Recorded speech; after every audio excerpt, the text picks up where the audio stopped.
Good morning, friends. So grateful to each of you who've been sharing these videos and getting the word out and raising up prayer for Ukraine. And before I jump into what we normally do, I want to say this.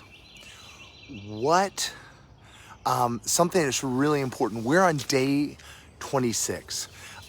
Many of you all have been from the beginning praying with us, warring for hope, pressing in to get God's strategies of how to pray.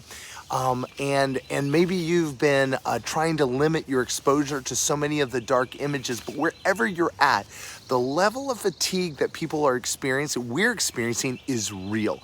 And so one of the first things that we've been talking about, if we're going to pray and pray into the dark places, we have to first be impressed with God's goodness and his power and his light. We've got to be impressed with the hope that he has, because it's only from that place that our prayers are going to be powerful. But fatigue is real, and fatigue will actually sap us. I would also say it's very hard to pray powerful prayers if we're not praying from the heart. And when we become fatigued, our heart begins to automatically disengage. The example that comes to mind for me is, have you ever had a friend who's in an abusive relationship? The first few times abuse is happening, you're like, hey, are you okay? Hey, can you get out? Hey, like, I want to be there for you. But by the 20th or 30th time where things still haven't changed, we become fatigued and we begin to automatically distance our heart from what's going on. Listen, what's been going on is horrific. And the evidence of how inured the West is getting to this is children are dying, and it's just a headline. There's a degree to which the outrage is dropping down to a murmur, because, well, we yelled a lot, we said we were mad, but nothing happened, right? So what I want to do is, first, I want to help you and me re-engage our hearts so we can pray in power and authority and engage our hope, because then we're going to pray, okay? First thing I want to do is, I just want to say this. We need to forgive those who have talked but have not acted. We need to forgive the leaders of the US, of UK, of Europe. We need to forgive them for speaking and not acting. So that's the first thing. We need to forgive, because when we have a judgment and unforgiveness, it actually, again, protects our heart, but it also disconnects our heart, strangely enough. And so we just need, Lord, I just forgive Biden. I forgive the U.S. government. I forgive all the senators and who have spoken but done nothing. I forgive Boris Johnson and the England for again saying this is horrible but doing nothing about it. I forgive Otto Schultz and the German government for patently refusing to empower and arm the Ukrainian people before this began. I forgive and release all those who stood on the sidelines. And I say again and afresh, Lord, this is not okay. This is not okay, and not on our watch. And Lord, we believe that today can be the day of salvation. Today is the day of salvation. We believe that you are moving and active in Ukraine, and you're bringing breakthroughs, and you're bringing supernatural breakthroughs. And so we're going to lean into hope. I pray that your heart is refreshed a little bit. Be aware of that, though, that fatigue, we've got to address the fatigue before we can lean into hope, okay? So let's lean into hope, because God is doing things in the midst of hell, okay? Something that happened, we had the very first Russian naval commander who was killed. I've said this before, five out of 20 initial Army commanders, 5 have been killed. And now the second highest ranking naval, the deputy commander of the Black Sea Fleet, his name was Andrei Pali, was shot in going after Mariupol. The head of the army and the head of the navy in Mariupol have both been killed. That is incredible. Again, as these horrible things are happening in Mariupol, things are happening the other way. And it's very easy when we stare at the news just to be so impressed with everything horrible. So keep leaning in. One of the cool things is that Ukraine has an entire drone strike command, and they have been doing something They have been making a target in the night. During the night, the Russian tanks will go into villages and hide next to houses because they can hide from random artillery fire because the Ukrainians aren't going to hit their own houses. Well, the drone strikes, though, are precision. And so what they're doing is they're sneaking up on the Russian forces in the middle of the night, and they will look at an entire tank battalion, wait and watch, and choose the one that will cause the most damage or block them in or leave them stranded or has the commanders, and they'll take that one out. It has an added benefit that now the Russians can't even sleep. They're on day 26 and they can't sleep. Because they are now walking in terror. Said this again, the dread that is coming on the Russian forces right now is biblical in proportions. There's so much of the degree to which one of the things they're saying, the UK has been saying, is that Russia's been facing 1,000 dead and injured every single day. And so that means at that rate that 1/6 of their entire fighting force is already gone. But that means so many have watched somebody die or get wounded. So many have watched horrible things happen. But more than that, this dread that's building, they're saying that the frontline troops are so demoralized, they can't see how they can keep fighting. That is crazily good. One of the things that just came out, like this is from the Ukrainian government, they said that now 15,000, again, that's 1/12 of the Russian forces already dead. They've been able to take out 498 tanks, 1,538 large mobile rocket launchers, or missile launchers rather, 240 artillery systems, 80 small mobile rocket launchers, 97 planes, 121 helicopters, 969 vehicles, 3 ships, and 24 drones. What? This amount of loss. The Russia does have deep pockets. They have a lot that they can be doing. But I've got somebody trying to cut something down here. But this is an unbelievable loss. They cannot, even though they can replace these things, they actually have to get the resources there. And so we talked about this yesterday, that they're starting to use missiles from as far away as the Caspian Sea. That's in Central Asia.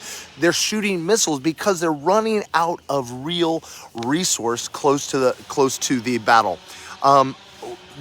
Another thing we've been praying very specifically, this is an answer to prayer. Russia has been intimating that they're going to do a false flag act, a chemical or biological attack, and blame it on Ukraine. They've been saying that, or before they even said that they were like, oh, Ukraine's going to do that. America had already outed them. And so we've been praying that that because the narrative has been revealed, they wouldn't do it. Well, they tried. Exactly where they said. They said they thought the Ukrainians might hit in Sumy. Well, they hit an ammonia tank outside of Sumy, the city of Sumy, and it broke. So there is a spread 2.5 miles wide of this ammonia gas. It's very deadly, but guess what? The wind is blowing it away from people. It's blowing them away from the city. And it's really obvious that it's the Russians. So this is a huge praise that even though they did it, it was so limited in effect. Yesterday, Zelensky spoke to the entire Knesset of Israel. Why is this important? Israel has a progressive, a left-leaning government in power right now, but the Knesset is easily half very conservative. But the only reason that they've been wishy-washy on Russia is because Russia is their source of oil in the middle of dealing with all the oil-rich Arab countries that hate them. And so there's this tension there. And so what's great is Zelensky was rallying the Jewish people, as a Jew himself, to come and stand by them. Russia attempted to hack his transmission, but wasn't successful. Pray for that, for the will of the Jewish people, the Israeli people, to rise up with Ukraine. Finally, Mariupol. Russia, we've talked about this, is crushing Mariupol. If they get Mariupol, they have a complete land bridge all the way from Kherson and Crimea all the way to Donbass, which seems to be the new end game for Putin. At least that's where he wants to at least be able to hold. And the Ukrainians have refused to give up. The Ukrainian people, who've been without food and water and electricity for over 3 weeks now, I've refused to give up. The Russians are being forced to fight street to street, and it is sapping their energy. We just mentioned the head of the army. I'm sorry, the head of the army in the Navy at Mariupol has just he's been killed. They're suffering great losses. They're doing horrible things that are despicable. We talked about this, where an art school was bombed with 400 people trapped underneath it. They're still digging people out of the dramatic theater. They are deporting citizens from Mariupol into Far East Russia, just like Stalin did. And yet the Mariupol, they refuse to stand. And Russia, doing so many horrible things, thought they would break the people of Mariupol, and they gave them till 5 a.m. this morning to surrender. Mariupol said, absolutely not. We will not surrender. Russia then said, well, we'll provide humanitarian corridors. Just so you know, those corridors lead into Russian-held territory. So once again, they can deport them. It's just shadow theater, but again, it's being revealed as such. There are so many miracles happening every step of the way. People who are getting out where they're being shot at, but nobody's being hit. We just had a pastor who managed to get 80 people out of Mariupol. We're just seeing so many good things. Our friends in Dnipro have been able to get so many refugees from Mariupol on out toward the west. All the Ukrainian people are rising up, and I can't say it enough. Yes, there is horrible loss of life, especially in Mariupol, but there should be thousands upon thousands more, 10 times as many deaths as there are, considering the massive amount. I think we're over 1,100 missiles that Russia has fired so far, and yet the loss of life is less than like 1 per missile of civilians in most places. This is nuts. I mean, these are massive, and that doesn't take into account all the artillery that they're using as well. So God is doing incredible things. He is moving in power. But there's some real big prayer points. As always, we have so many more praises that you can read about. We just don't have time. If you want to read these on the website at ariselife.org/Ukraine, if one of our team could put that up, you can see there in a web format, but also at the bottom of the page, you can find any date, right-click on it, save as a PDF, and print those out if that's better for you. Thank you, Lisa. Lisa's one of our team. Again, we have a team of about 10 people here. Lisa, Scott Turner, Sabrina Turner, Gary Phillips, Mariana Sikovsky, Amanda Connor, Ann Say. I'll forget someone, but they are here for you. If you need prayer for anything, just say need prayer, and they'd love to pray for you. And if you have any questions, they might be the ones answering you. So anyway, let's get on to our prayer points, because they're very key things that we need to pray for. Okay, so the big one right now is Biden has just announced, we mentioned this before, NATO is meeting on Thursday in Brussels. They have been complaining that Zelensky is being unclear with his speech about what he wants. No, he's not unclear. He has said from the beginning, make us a member of the EU, make us a member of NATO. Well, NATO has fundamentally they've waffled so much, they've shown they will not. They will not. Again, lots of talk, no action. And so he's finally said, fine, then we will use that we're not going to be a member of NATO as part of our negotiations. NATO's like, oh my gosh, you're so confusing. No, they have simply failed to act. And so he has got to act on his own. He still would prefer to be part of NATO. So here's what's happening is they're going to meet on Thursday. On Wednesday, Biden is flying in, but he has a call with the main heads of NATO today. This is what we want to pray for. He's meeting with Olaf Scholz and Prime Minister of Italy, Mario Draghi, and Boris Johnson and Macron by a video. Why? This is the real meeting. The meeting on Thursday for NATO is just a theater. They're going to say what they're talking about today. Whatever they decide today will be talked about on Thursday. So what we need to pray is that they will recognize this is the time to rise up and act. Enough. Talk is doing nothing. They have been, what they want, it was a quick end to this. They wanted Ukraine to capitulate. and Ukraine hasn't. So when Ukraine didn't, they kept saying, well, maybe they'll win. They don't want to get involved. I understand. But the reality is their failure to get involved is resulting in massive casualties and massive destruction all across Ukraine and trauma. This is going to be their legacy. And so pray that they will recognize Poland has made a massive stand. Czech and Slovakia have made massive stands saying, no, not on our watch. This is the reality. This is happening now. This is real. And if we do not stop them, we are next. They know that.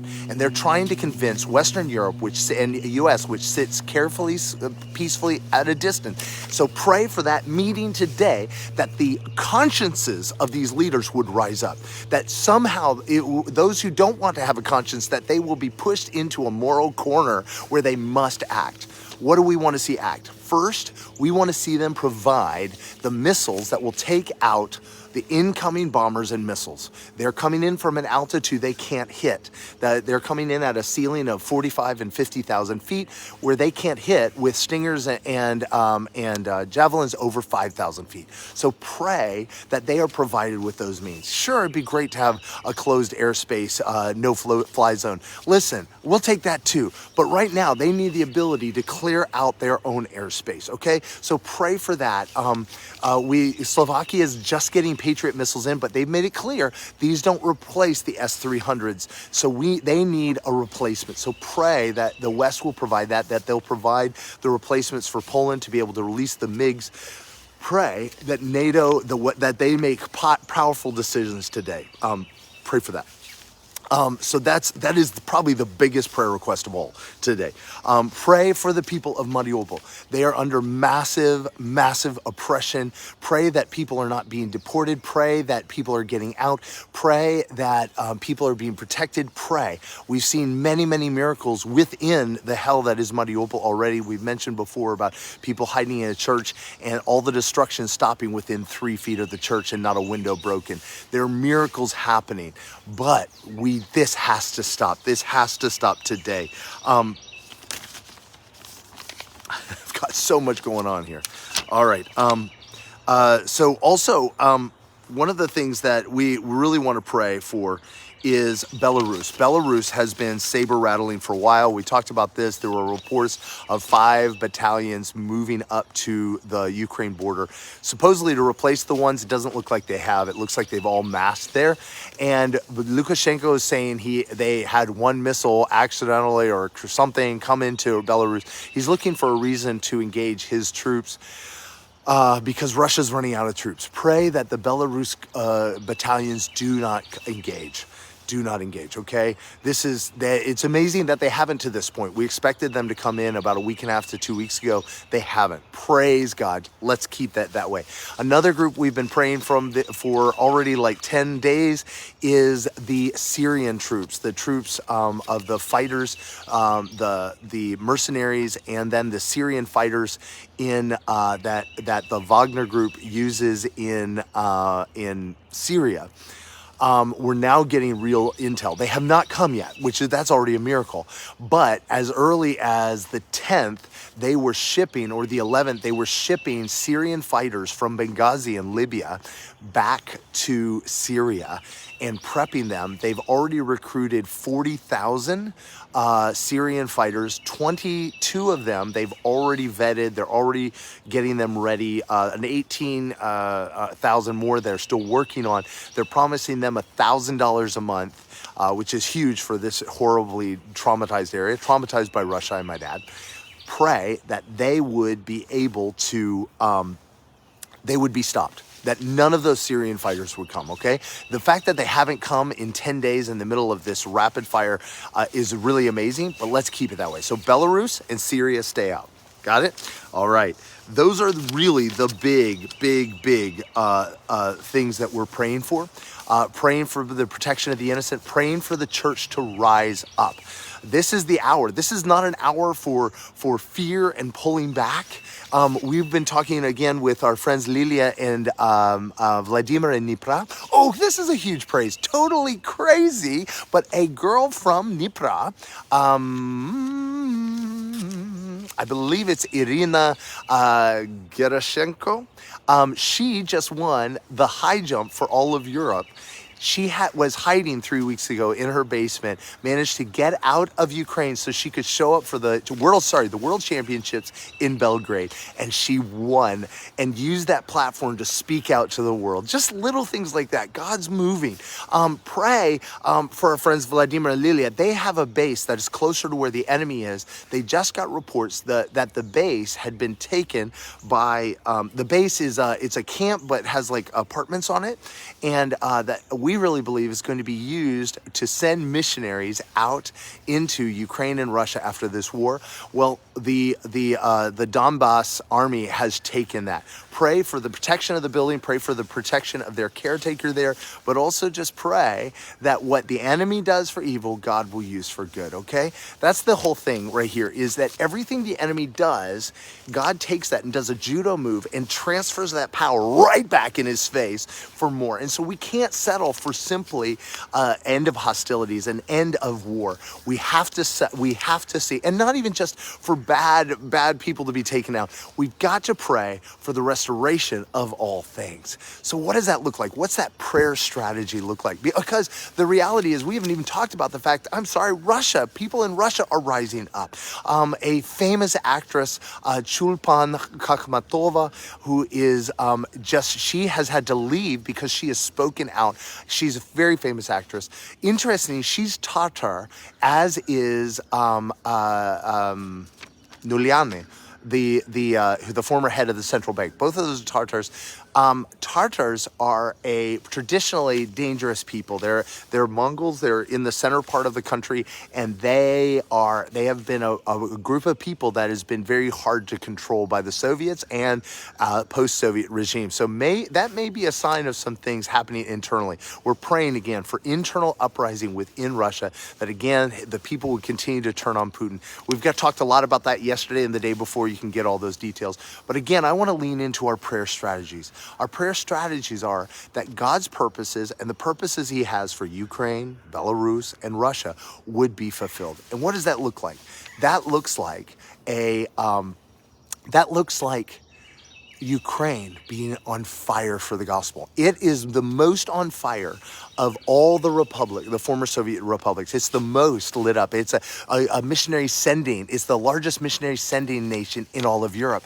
And yet it's just a taste of the fire that God wants to release on Ukraine. People are sharing that the people of Ukraine are turning to the gospel like never before. They know hope when they smell it. They're rising up. They're reaching out. The church is caring for people. Pray that Ukraine is set on fire with the love of God, and that fire goes out and it consumes. Again, the Ukrainian people are doing to Russian soldiers what perhaps has never been done in history. The minute they lay down arms, they're being embraced as brothers and sisters. This is incredible. Pray that continues. But then that fire, those Russian soldiers become carriers of the glory. They become carriers of the fire back into Russia. That Russia is set ablaze with God's love and fire and power. And that fire consumes Belarus. And it spreads to Uzbekistan and Azerbaijan and Turkmenistan and Kyrgyzstan. And it spreads into Iran and Iraq. The fire of God would consume the whole earth. Listen, we've said this before. China has been getting involved. Man, that oppressive government would fall. That China, the bubbling underground church now that makes up something like 10 to 15% of the population would explode in courage and rise up and fill that nation with God's love. That the underground church in Iran would rise up and Iran would fall. That Saudi Arabia, that oppressive government, and the UAE and India, where these governments are crushing the gospel, that they would be thrown away as they've backed Russia. Their injustice would be revealed, and that all these governments would fall, and that freedom would reign, the freedom of the gospel, the freedom of life. Whew. God is good. He's on the move. But I want to say to you right now, if you're someone here and you're watching me and you're going, I don't even get it. How can you have joy? How can you have hope in the midst of the horrible things that are happening? It's because my hope and my joy doesn't come from the outside. It comes from within. where Christ is in me, Jesus is in me. And if you've never said yes to Jesus in a way that fills you with hope and joy and life, especially in the midst of darkness, this is your day. Just join me in saying, Jesus, I thank you that you went to hell. You died and went to hell to bring out all the captives. And Lord, and I've been held captive to fear and death. And I say no more. God, I give you my life. I can't save myself. And so I give you myself, you who are the Prince of Peace. Let your peace reign in me. Let your life be my life as I give you my life. I can't make myself any better, but you can set me free to live the life you always designed me. If you've said yes to Jesus today for the first time, could you just say that? I did it. I did it in the comments. And we have an amazing team that Gary's posting there. Hey there, Fred. And they would love to pray with you. They'd love to connect with you, some resources. So just go ahead and reach out and say, I did it. And let us know that. But I want to say this, even if this is not the first time you've said this, but you've realized that you've taken your life back in your own hands. If you've given your life anew to him, just say, I did it again. He is faithful and true to keep that which we've committed. If you're beginning to feel his peace, just write the words peace. The final thing I want to say is one of the best keys, and I started with talking about fatigue, to dealing with fatigue is don't do it all. It's not your job to carry all of Ukraine. It's not your job. You can't even carry you. But God is putting his finger on one aspect of everything I've shared to pray for. Ask God what that is. Grab that one thing, the first thing that pops into your mind, grab a hold of that, and guess what will happen? He will empower you to pray with hope and authority, and you'll stay energized in the process. Come on. Oh, I'm loving to see this. Peace, peace. I did it again. Come on, Francis, Lorraine. Oh, so many more. Come on. God is moving. And so what I want to say is just ask for that one thing that God would have you to pray for, and then go after that, okay? Go after that one thing. You don't have to do it all. We're all part of bricks in the wall. No brick is the whole wall, but the bricks together make up the wall. So your brick in the wall is that one thing God is pointing on that you can pray. And so some of us have been taught, come on, Muhammad. Some of us have been taught that that there's a burden from the Lord. Well, Jesus says, come to me, all you who are laden and burdened and heavy laden, and I will give you rest. Take my yoke upon you, because my yoke is easy and my burden is light. Yes, there is a burden from the Lord, but it's light because he carries it. And when we're trying to carry things he's not empowering us to carry, guess what? It's crushing, it's destroying, it's fatiguing. But when we carry what he's carrying it. And so we're filled with joy and hope. Listen, I'm so grateful for all the people that you guys are being encouraged to pray. I'm grateful for all the Ukrainians and Russians who are reaching out and are being encouraged and who are telling us how they are full of hope. They're full of peace. They're full of life and courage in the midst of hell. This is an amazing time. Again, our prayers are making a massive difference. I didn't get to share so many of those details before. Again, many of them are written down. You can go to ariselife.org/Ukraine. If one of our team could put that up, that'd be super helpful. But you can find them there. They're printable at the bottom if you right-click and save as a PDF. But also, if you want to give, many have been asking how you can give. Our partners there are Lily and Vladimir Ivanov in Dnipro at Good News Church, Blagaya Vist there. And there's a button on that page where you can click to give. If you're giving in the United States, you can just use a phone number to be able to give. If you're outside of the United States, there's an option beneath that to give using your using email. So again, 100% of those funds go straight into Dnipro. We're going to send another batch through today, somewhere between $3,000 and $6,000. We already sent $31,000. They're helping people left and right. And listen, the last thing I'll say this is I'm loving some of you are doing it. If God's identified the one thing you're praying for, could you type that in the comments? We'd love to see your part in the wall, your brick in the wall, because God is moving through you all and making a difference. Love you guys so much. So grateful for all of you all. Oh, so good to see you. Thank you, Lisa, for posting that. Awesome. So many of you. So good to see so many of you. Again, when you share this video, it makes a difference because it gets it in front of more people to pray. I'll also say this, if you share a video, make sure you at least play it. Even if you don't watch it all, try to play as much as you can of it, because when you share a video but you haven't watched it, it doesn't go very far. So thank you. Oh, thank you so much for the encouragement. I'm so grateful for all of you all for praying for us. Some of you guys have been worried about our health. We look tired, and that's just because we're tired. We're not sleeping very much because of walking this out, but I appreciate that so much. And some of that fatigue I was talking about that I've got to fight through as well. For those of you who are wondering, we are not in Ukraine right now. We have served over 7 years in Russia and Ukraine. We have family in Russia and Ukraine, and we have friends throughout both countries, and that we're in contact with. And so another way that we actually know another way that we know what's going on is we have been students of this region for well over 30 years, very deeply. And so many of the things that are happening right now are straight from the Soviet playbook. And so much of what Putin is doing are from those. And so a lot of these things are recognizable if you see the long arc of history. The final thing, and I didn't say this, is we're praying is for truth. Truth at the end of the day reveals the lie, that the Russian people know the truth of what's happening right now.